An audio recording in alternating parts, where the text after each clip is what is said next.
السلام عليكم ورحمة الله وبركاته. قال صلى الله عليه وسلم: إذا قال العبد حين يأوي إلى فراشه: لا إله إلا الله وحده لا شريك له، له الملك وله الحمد، يحيي ويميت وهو على كل شيء قدير، لا حول ولا قوة إلا بالله، سبحان الله والحمد لله ولا إله إلا الله والله أكبر.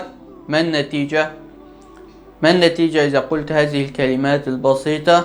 قال صلى الله عليه وسلم: يغفر ذنوبه وإن كان مثل زبد البحر. هذه هو زبد البحر يا أخوان. انظروا في هذه الكلمات البسيطة، إذا قلتها يغفر الله لك ذنوبك وإن كان مثل زبد البحر.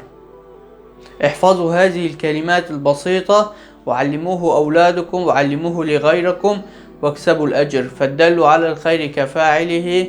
أسأل الله لي ولكم التوفيق والسداد، والسلام عليكم ورحمة الله وبركاته.